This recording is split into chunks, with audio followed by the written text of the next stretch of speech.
अक्टूबर में ही पुतिन ने कई शिकार कर डाले, ये दावा उनके दुश्मन कर रहे हैं। यूक्रेन के बाद पोलैंड के साथ रोमानिया, इसके अलावा एस्टोनिया और डेनमार्क, इन देशों पर पुतिन का ड्रोन वाला खतरा मंडरा रहा है। इन देशों का इल्जाम है कि पुतिन ने नेटो पर चढ़ाई शुरू कर दी है, क्योंकि रूस के ड्रोन इन सभी देशों की एयर स्पेस को चीरकर अब पूरे यूरोप पर हमले का सिग्नल दे रहे हैं। इन देशों को मिली वार्निंग के बाद पुतिन ने पश्चिमी यूक्रेन में उस जगह बहुत बड़ा हमला बोला जहां से नेटो का बॉर्डर सिर्फ 70 किलोमीटर दूर है।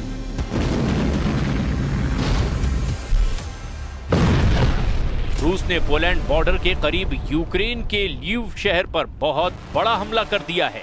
बिजली के ठिकानों से लेकर कई इमारतों को नुकसान पहुंचाया है।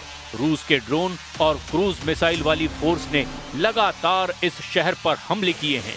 अटैक ऐसे कि इसकी गूंज सिर्फ 70 किलोमीटर दूर पोलैंड तक ही नहीं, बल्कि बेल्जियम में नेटो मुख्यालय तक पहुंच रही है। पुतिन नेटो की चौखट पर पहुंच चुके हैं। पुतिन अब नेटो और यूरोप को बताना चाहते हैं कि वो उनसे सिर्फ 70 किलोमीटर ही दूर हैं। पुतिन बताना चाहते हैं कि रूस की फौज और नेटो के बीच बस 70 किलोमीटर का ही फासला है, और ये 70 किलोमीटर ऐसी दूरी है जिसे पुतिन किसी भी पल नेटो से छीन सकते हैं। पुतिन बता रहे हैं कि 70 किलोमीटर के फासले को तय करने में उनकी फौज को 70 मिनट भी नहीं लगेंगे। अमेरिका की क्रूज मिसाइल टॉम हॉक को देखकर पुतिन बिगड़ गए हैं। टॉम हॉक को देखकर पुतिन उखड़ गए हैं। टॉम हॉक को देखकर के पुतिन का गुस्सा रिकॉर्ड तोड़ रहा है।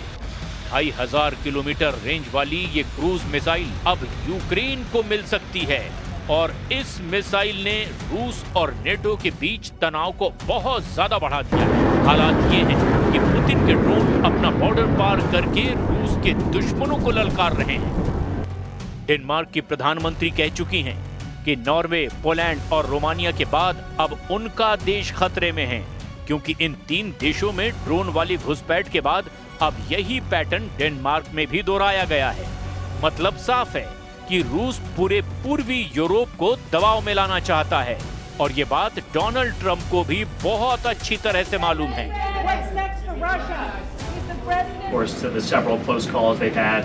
with the Danish military during the EU leaders meeting in Copenhagen. It's something the administration takes very seriously, and we are constantly monitoring it. The National Security Council here at the White House is in constant correspondence with our NATO allies, and the President speaks to many of them as well.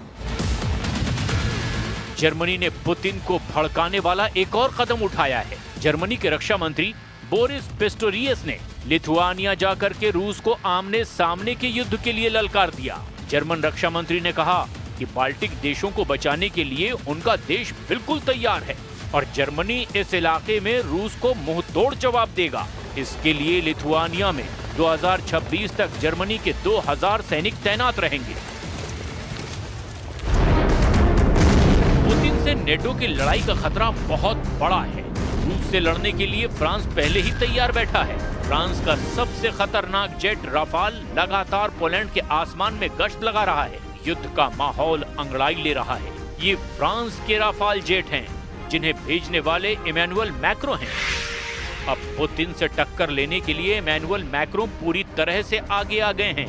France दावा कर रहा है कि NATO को रूस से वो बचाएगा। फ्रांस ने रूस को यूक्रेन के बॉर्डर पर रोकने के लिए अपने सबसे खतरनाक फाइटर जेट राफाल को पोलैंड में तैनात कर दिया है। राफाल बख्शेगा नहीं, इसकी गारंटी राफाल पर लगी मिसाइल दे रही है। राफाल के विंग टिप पर लगी माइका मिसाइल ये एयर टू एयर मिसाइल है, जो दुश्मन के विमान को 80 किलोमीटर की रेंज में मार सकती है। जब दूसरा राफाल पलटता है तो उसकी विंग्स के नीचे नजर आती है मैजिक सुपर 530 मिसाइल। इसकी रेंज है 40 किलोमीटर, यानी लंबी और छोटी दूरी। मैजिक सुपर 530 और माइका हर तरह के खतरों के लिए राफाल पूरी तरह से तैयार है, और उसके सामने इस वक्त चुनौती है पुतिन के विमानों और रूस से लॉन्च होने वाले ड्रोन को रोकने की। ये बात मैक्रो भी जानते हैं।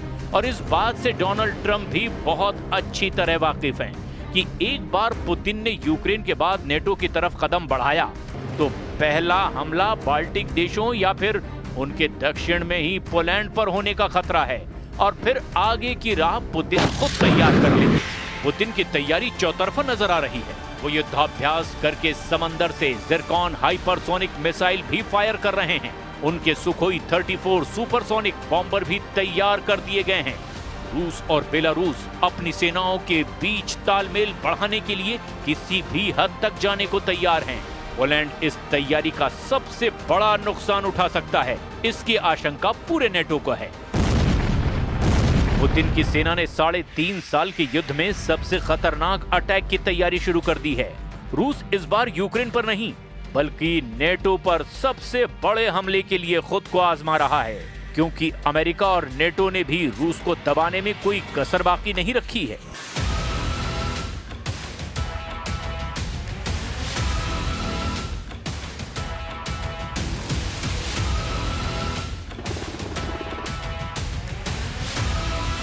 अमेरिका के उपराष्ट्रपति जेडी वेंस ने जब से यूक्रेन के लिए टॉम हॉक का नाम लिया, पुतिन का मूड बिगड़ गया है। ज़ेलेंस्की ने अमेरिका से जब से टॉम हॉक मिसाइलें मांगी है, पुतिन यूक्रेन को लगातार बड़ी सजा देना चाहते हैं। टॉम हॉक के ऐसे वीडियो यूक्रेन का हौसला बढ़ा सकते हैं, लेकिन वो ये भी जानता है कि पुतिन का गुस्सा अब रिकॉर्ड तोड़ रहा है और इसका पहला निशाना यूक्रेन के बाद पोलैंड बन सकता है, क्योंकि लीव पर हमला करके पुतिन साफ साफ बता रहे हैं कि नेटो और यूरोप को मैसेज साफ है कि वो उनसे सिर्फ 70 किलोमीटर दूर है। पुतिन ने बता दिया कि उनके और नेटो के बीच अब बस 70 किलोमीटर का ही फासला है और ये 70 किलोमीटर ऐसी दूरी है जिसे पुतिन की फौज कभी भी नाप लेगी तो नेटो घुटनों पर आ सकता है। पुतिन बता रहे हैं कि 70 किलोमीटर के फासले को तय करने में उनकी फौज को 70 मिनट भी नहीं लगेंगे और इसीलिए अक्टूबर का महीना यूक्रेन और रूस के बीच नहीं बल्कि पुतिन और नेटो के बीच तनाव बढ़ा रहा है और इस महीने के आने वाले दिन बहुत अहम होने वाले हैं।